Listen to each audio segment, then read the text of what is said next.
It's time for the Your Personal Bank Show with Ference Toth, financial literacy educator and speaker, entrepreneur, and chairman of the board of a bank in formation. Take charge of your financial future with your personal bank. Now here's Ference Toth. Welcome to the Your Personal Bank Show. So today we've got a lot of things to cover, so let's just jump right into it. I think the first thing I want to discuss or bring up is kind of how I finished last week's show. I talked a lot about Thanksgiving and the gratitude that I personally had. And after doing that, I got some information, responses, whatever, and I was surprised, I have to admit, to find that there's some people that are unhappy about Thanksgiving. Now, frankly, it seems to me to be much more about similar to the attacks that we've seen on Christmas now for, well over a decade. Okay. Talking about Thanksgiving is about colonialism and all this stuff. No, it's just angry liberals trying to take something away, from our culture, from our beliefs, from our whatever, our experiences. Look, the way I look at it is Thanksgiving for me is about gratitude. And gratitude is probably one of the greatest places you can be, one of the greatest emotions you can have. And again, it's about being grateful for what you have. We, with our family, has been a tradition for many, many years, even when I was a child. We would, sit around the table, and we do this periodically throughout the year. It's not something we do every day or every week, but we do it fairly frequently, several times a month at least. But on Thanksgiving, we make a special point about what are you thankful for this year? And we have our girls, they're teenagers now, and they're well versed in this, and they have, they've been doing this since they were little. And I think it's important to be grateful, because one of the things that I've learned throughout my life so far, I don't know everything, but one of the things that I've learned, I'll put it this way, is the ability to express gratitude is so important, because what's most important in life really is not money, things. It's actually experiences, the relationships and experiences that you have in life. I learned that from somebody that was very, very successful. He was getting recognized for a Lifetime Achievement Award, a very successful businessman. And he shared, at this point, he was, of course, later in life. And he shared, when you get to this point in life, you don't remember much about, the money you've made or lost or anything like that. Like he said, he'd done well in both. You remember the relationships and the experiences in life. And it's so true. I mean, those truly are the things that are important. Yes, I'm a financial guy, right? Many of these shows are on financial, are aired on financial radio stations, okay? It's almost sacrilege to say money and things don't make you happy. Now, it can provide a level of comfort, certainly. One of the things I've shared this on the show many times, my wife shared this some years ago, where, we've had our ups and downs in our over 20-year marriage. And she said, money doesn't make you happy, but sure can relieve a lot of stress. And that I agree with 100%. Money is necessary in the society that we live in. I mean, you need it to eat, for example, have a place to live, that kind of thing. But, it's not the all-important thing. And it could be top 5. I'll give you that much. But again, the relationships that you have and the experiences that you get to share with those, and money to a degree allows you to have that time for the relationships and the money to spend for those experiences. So I look at money as a tool. It's really nothing more than that. It doesn't make me happy or unhappy. Yes, it can make me more stressed or not. But my source of happiness doesn't come from how much I make or how much stuff I have. Okay?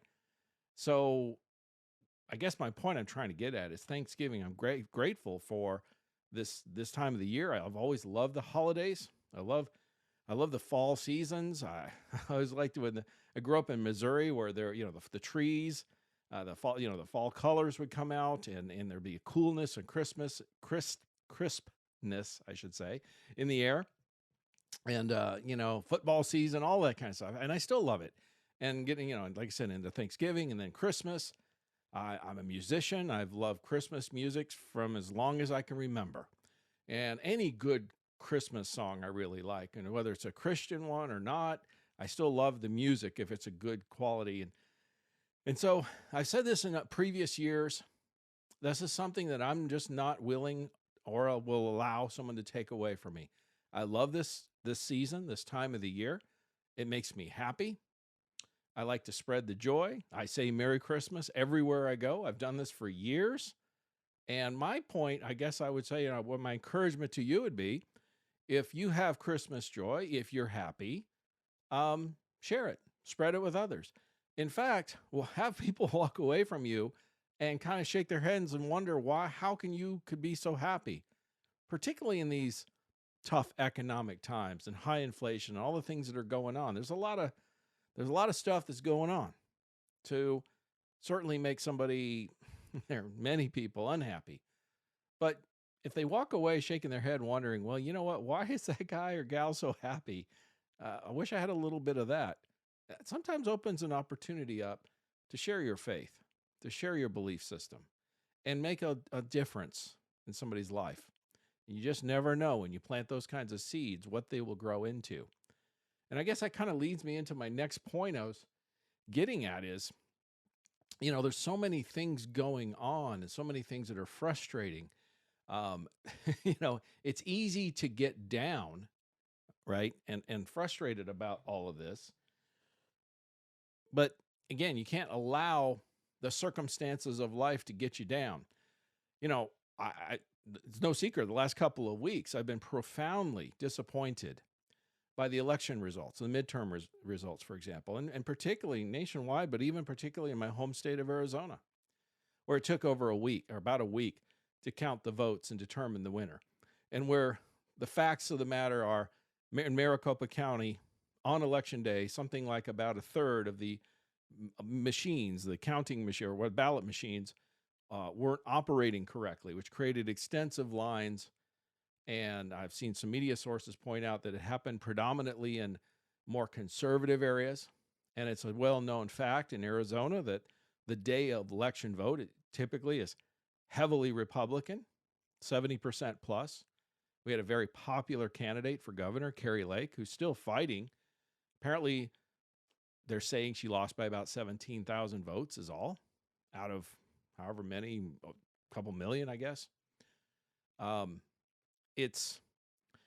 they're saying there's not, the voters weren't disenfranchised, even though it's a known fact that many voters waited in lines for hours. Many were turned away and sent to other locations. Obviously, some of those didn't go to the other location to vote because, well, they didn't have the time. They had to go to work or whatever, or the inclination. Maybe they weren't a highly motivated voter, but they would have voted for Carrie Lake, perhaps. I mean, certainly that day of voter is about 70% Republican. So were voters disenfranchised? I don't think there's no one reasonable person that can argue otherwise. Yet they've claimed that that's the case, and they're shoving this. The system is shoving this down the throat. Now, again, as frustrating as that is, the bigger issue, I'm going to say this is why was it even so close? The people I talk to, and I've shared this so many times on this show, whether it's in this state or I've got clients across the country, overwhelmingly not happy with the direction the country's headed. A lot of negativity toward the Democrats and Biden policies and all that kind of stuff. And I thought long and hard about it over the last couple of weeks. I've told you I'm not always one to react immediately. I've learned it's wiser to wait and kind of sift through the noise to try to determine what is, maybe a nugget of truth there, if you know what I mean. And what I've got to ask myself is, the people that I talk to, of course, overwhelmingly want freedom. They want the opportunity this country provides and all these kinds of things. But I can't deny that there's a significant portion of people out there who prefer to, I don't know what the best words are for it, but take from the system. In other words, it's well-known fact that Democrats don't, the quality of candidates doesn't matter, because what are they running on primarily? Well, they're going to give you stuff, right? I mean, nobody can tell me John Fetterman in Pennsylvania, a guy who had a stroke a few months ago, was a good Senate candidate. Now, I don't wish a stroke on anyone, but is he a good candidate? I think not. And I also shared in a previous show where somewhere else in Pennsylvania, a state Democrat who had died a month prior to the election got reelected. The guy had been dead for a month and he got reelected. You know, for most people that would be embarrassing, but the Democratic Party, the state party of Pennsylvania, took it as an honor of sorts. You know, that's when you're dealing with people that don't care about others, don't care about the future of this country, or they just want theirs, right? They just want the government to give them whatever. And whoever promises more to them, apparently they're going to vote for, whether even they're dead or not. Doesn't matter, right? How do you fight against that? Well, there was some also overwhelming, we talked about this in Florida, New York in particular, where you had candidates with good ideas, good results, okay, in governance, and stood firm, like Ron DeSantis is a great example, well known, and won overwhelmingly in landslides. New York, there was a lot of places where Republican candidates got won in heavily blue districts, okay? My point is the candidate quality counts when you're going against the giveaway king or queen, right? And you have to be a strong difference. You have to differentiate yourself, because it's not only about the base, the fiscally conservative base, for example, but it's that low agency voters not paying that much attention. And if they see the two candidates, as they're going to vote for the person they're more familiar with, typically. Now, stay tuned in the next segment, because I'm going to talk about the Federal Reserve and some things that are coming up that I think will be very valuable. So, and if you want to contact me on how to navigate this high inflation, make your money go further, reduce your taxes, take control, all of that, contact me at toll-free 866-268-4422 or yourpersonalbank.com. For more information on Your Personal Bank, feel free to contact Ference at yourpersonalbank.com.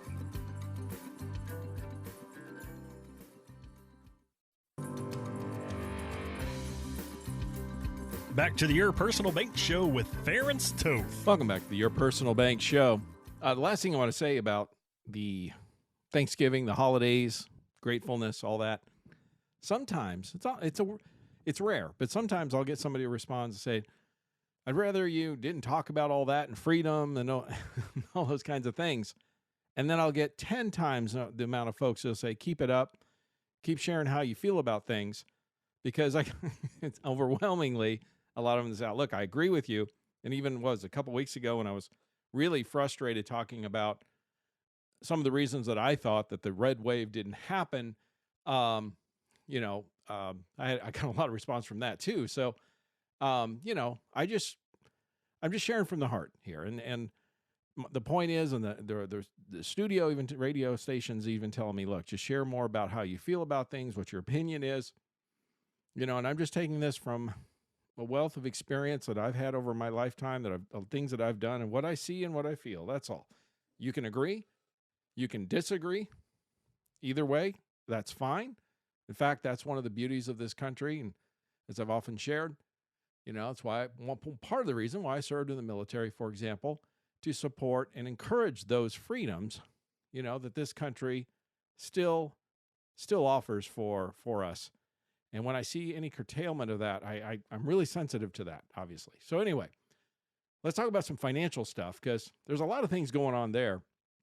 And the biggest thing is, of course, the continuing story of the year from the financial world is interest rates, inflation, the Federal Reserve, all those kinds of things, what's going on. And of course, there's several things going on in that. In fact, very recently, one of the, I think it was the St. Louis chair, I don't remember which one, he was mentioning that we might need to see a federal funds rate of 7% before this is over to curb inflation. Now, if that's the case, folks, and that's, I've said this many times, I don't think that's in the realm. I think that's definitely in the realm of possibility. Now, even some of the the Fed chairs of the different ones are making these statements. Is the reason is interest rates have to be higher than inflation for it to curb it. And right now, as we speak, this is November of 2022, late November. So we're on to maybe December, actually. We're at 4%. So if we're at 4% federal fund rate, late November, early December, and the Fed, pretty much everyone recognizes, and they've pretty much made it clear that they're going to raise the rates probably another 0.5%. That's what consensus is in mid-December. That we're going to see a 4.5% federal fund rate. The prime rate right now is 7. So if your federal funds rate is 4, the prime rate is 7. As we've stated many times, the prime rate it's considered the the lowest rate an individual can borrow monies from with good credit. So, today, a 30-year fixed mortgage, good credit, it's around 7%. That's where the prime is. Probably going to be about 7.5 before the year ends. And so if the Fed does go from 4 to 7 in this, say, next year, then we're looking at 10% mortgages for somebody with good credit. And that's going to be in about a year or so, year and a half, let's say, start to finish.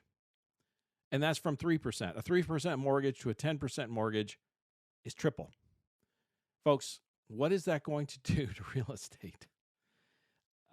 One of the things, this is from, what is it? This is actually came out very recently from the Federal Reserve Bank of Dallas. Their statement is they expect home prices to fall another 15 to 20%. I think that's conservative, and of course, different areas are going to vary, obviously. But again, if we do go we went from the beginning of 2022 from a 3% mortgage, 30-year fixed mortgage rate for somebody with good credit, and we're going to end the year at about 7.5, and we could go into next year some point being close to or at 10.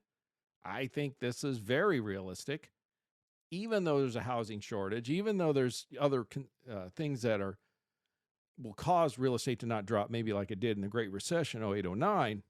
But to see a drop off, because it went far, for one, it went up so far, so fast in so many places, particularly in places like Phoenix, Seattle, LA, Vegas, Denver, a lot of those places, Florida, of course, we saw 50 and 60% increases in real estate values in the previous 2 years, in a 2-year period. So for it to come back to those pre-pandemic levels would not be unsurprising. Okay, because of the cost of borrowing the money, right? It just comes down to that. So I'm not saying that you shouldn't invest in real estate.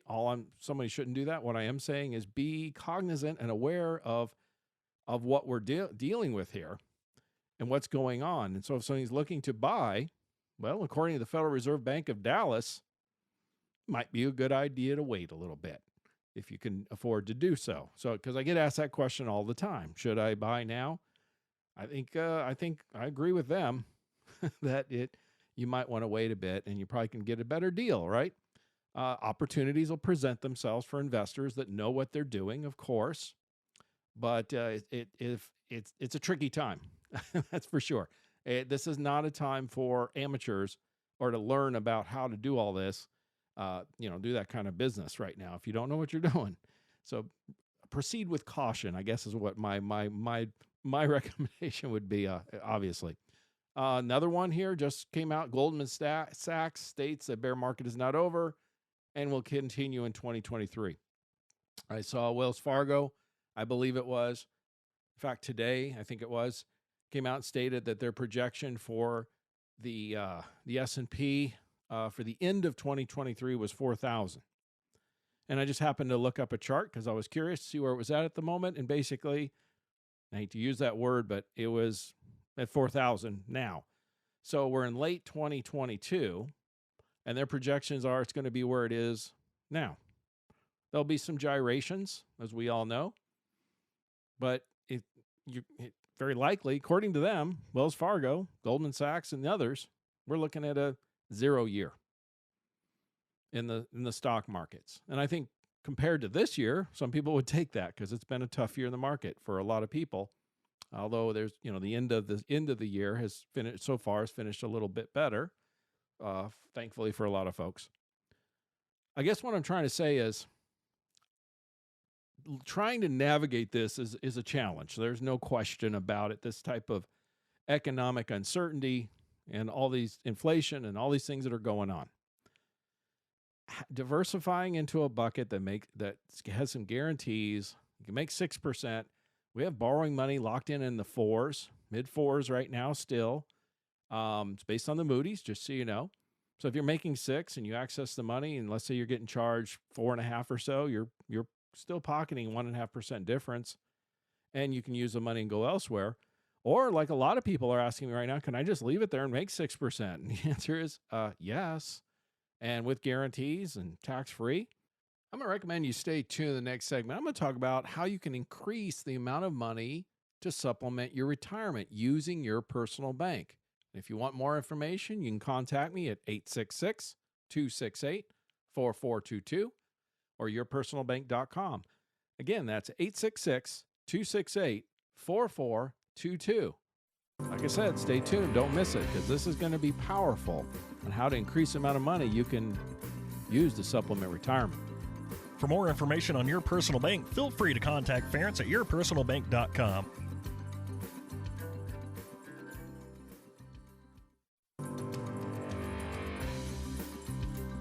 Back to the Your Personal Bank Show with Ference Toth. Welcome back to the Your Personal Bank Show. And in the last segment, I promised, as delivered, I'm going to share how you can increase the amount of money to supplement retirement that you may have available to you.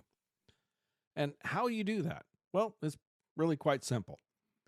Most people have heard the rule, the 4% rule. And what that is if you have a brokerage account or whatever, an account that's at market risk, you can relatively safely access 4% per year. And you can, to supplement retirement or whatever, and you can, with pretty high percentage accuracy, not run out of money in retirement, okay? So it's called the 4% rule. So in other words, if you had $1 million in a brokerage account or whatever, you could access $40,000 a year and pretty realistically expect that to last for the rest of your life. Now, there's a few challenges with that, and there's some better I believe better options. First of all, in most cases that I see, there's some sort of taxability involved on those distributions for people. And most people are in the roughly 25% tax bracket, state and federal. That's where the typical American is.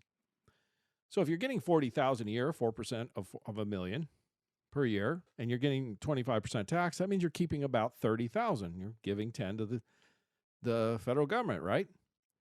So you're really getting 3%, not 4, okay? Well, if you're using a personal bank account, a personal bank policy to access the funds, and you do it properly, you can access it income tax free. We have companies, like I said, they're paying 6% dividends now. Interest rates are going up. The Federal Reserve has been very clear about that. And dividends are highly interest rate sensitive. So we fully expect dividends to go up over the next number of years. So if I had to guess, easily 5 years, probably longer. And historically, normal interest rate environment, if the Fed's headed there, and it seems like they are, we're going to be in the 7-8% range is where dividends were the last time we were in a normal interest rate environment scenario. Okay? So it gives you an idea. But let's just say you're getting 6%, and let's say you're, the net cost of insurance and all that kind of stuff. That's a question I get all the time. Lifetime of the policy averages about 0.5% for a person. I've seen as high as 1%. I've seen as low as 1/4 point. Okay. So it depends on age and health and all that stuff. But let's say you're on the higher end. And so your net, you're getting, let's say long-term is 5% net of everything. Well, if you're accessing 5% of $1 million, that's 50,000. And if we've set it up correctly, it's income tax free. That means you're keeping 50,000, not 30 after tax with the brokerage account example, right? So right there, you're accessing a lot more money. By the way, that 50,000 is gains. It's dividends, right? In other words, you're not even touching the principal. With a brokerage account, you may or may not touch the principal any given year, depending on what the returns are, right? So my point is, you can access, and we run these numbers routinely. I've got an account I was just doing for an older couple, supplementing their retirement and all that, and they're pulling out about 10% of their account value per year, and we were able to show them, based on projections and with the interest rates and all that kind of good stuff, the money lasting them through age 95 without any problem. In other words, it's like going to last them another 25, 30 years of retirement, pulling at a 10% annual rate. Now, I don't recommend that necessarily for everyone, but that's more than double the 4% rule. So with guarantees and tax-free, you can really stretch your dollars. You can make the dollars go further. And folks, that's not even using the positive arbitrage we often get either with these policies or using bank lines of credit, depending on what the interest rates are. If we're getting some positive arbitrage, which right now is about 1.5%, just so you know, that money actually goes farther. Historical average is 2 to 3% on positive arbitrage. Makes the money go farther. But we're in an unusual situation because the Federal Reserve has raised rates so quickly, and the insurance company dividend rates haven't caught up to that yet, but they will. Like I said earlier, they're going to easily be increasing for the next 5+ years. Could be longer because of just the aggressive interest rate hikes that we've been seeing by the Federal Reserve. My point is, with having some guarantees, with having some tax-favored money, you're creating yourself more options. You're giving yourself the ability to put more money in your pocket, make your money go further. And my gosh, with high inflation periods of time, isn't that like more important than ever? And then the answer is, of course it is. Should you put all your money here? I'm not necessarily saying that. Should you create a diversification bucket with some guarantees, some tax benefits and all that? Sure makes a lot of sense for a lot of folks. If you want to contact me at toll-free 866-268-4422 or yourpersonalbank.com for more information, I'll be happy to talk to you about it. Yes, at this point, you'll still be reaching me. I've got some big news starting the first of the year. But anyway, again, it's 866-268-4422. Stay tuned in the last segment. I want to cover a few more thoughts and some interesting things and some reasons for positive finishing out this year and going into the next. So stay tuned. For more information on Your Personal Bank, feel free to contact Ference at yourpersonalbank.com.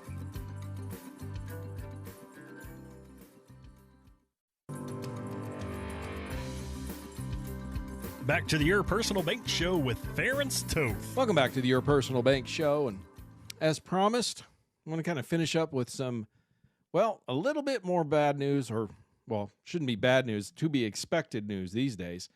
And then I'm going to finish off on some thoughts of why we should be positive about the finish, going into next year. There is a lot of reasons to be encouraged and some bright spots.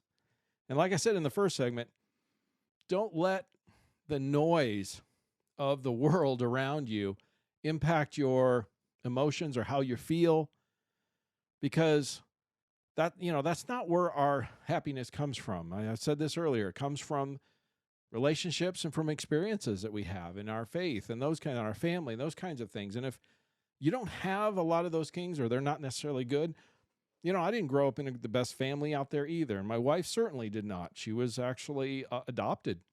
Okay. And went through the foster care system and went through some really serious childhood trauma. I mean, her growing up years were really, really ugly. Okay.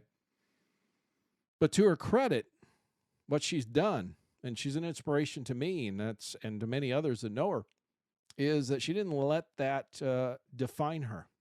We get so much of that these days that we've got this victim mentality. It doesn't do any good it doesn't do anyone any good. Yes, I mean, it's sad that happened. I mean, you don't wish that on anyone. My wife's situation, certainly. but you can't allow it to define you. And if we're raised by parents that were less than good, again, you can allow that to affect the rest of your life or define you, or you can rise above it. In other words, you can get bitter or you can get better, right? And so my point is she vowed to not repeat the cycle, that family cycle. And I won't go into all the details, but folks, it was ugly, really ugly for a while for her when she was really young, okay? So my point is she refused to repeat that family cycle and decided to be grateful, as I stated in the beginning, and to build something different, build a future instead of focusing on the past. And it's these kinds of uplifting ideas and leadership and these kinds of things that I think are sorely lacking today in our leaders of all types, not just political, business leaders, whatever, you name it. But we need some real inspiration, some inspirational leaders, some uplifting things. And, times of crisis, I still have faith in the people in this country. That's when it brings out the best in people. And there's something called a cycle, and I've got to refer to it up here if you're watching, because I don't have it memorized, but it's called the, oh gosh, what do they call that? I forget the name, fatal cycle. You can look it up if you want. I was going to say Google, but I don't use Google anymore. I haven't for a couple of years. I use something called Brave. Brave is a internet browser just like Google. It's free. You can look it up, put it on your computer, your phone. It's faster than Google. Doesn't have all the pop-ups. Lots more privacy. It's called Brave. Check it out. There's some other good ones. But if you don't believe in supporting companies that don't stand or support our freedoms and way of life, why support them, right? But this fatal cycle it talks about the cycle of how civilizations go through life, and it talks about starting off as bondage, okay, and then faith, courage, liberty, abundance, selfishness, complacency, apathy, and dependence. And if you had to look on this cycle where we are on this cycle, it's clear that we are in the complacency cycle, part of the cycle, because this country has been blessed with amazing abundance, and then selfishness is the next step where it's all about me and my stuff. Okay, and that's for the last number of decades we've been a consumer society, no doubt. Okay. Complacency is where you get entitlement, self-absorbed. People are self-absorbed. We talk about the entitlement generation, right? We see that a lot. The next step is apathy. It's not my fault. Personal responsibility is lost. We see that with a lot of our current leaders right now. It's not my fault. They blame everyone and everything but themselves, right? And I find that offensive. Unfortunately, not enough people do yet.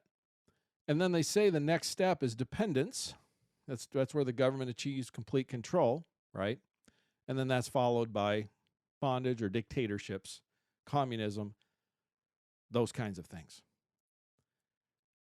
I've looked at, I'm a student of history. I love civilizations, history, and all that kind of stuff. The cycle isn't, they call it the fatal cycle. But the thing is, if you look at different civilizations, they don't always go through this cycle exactly.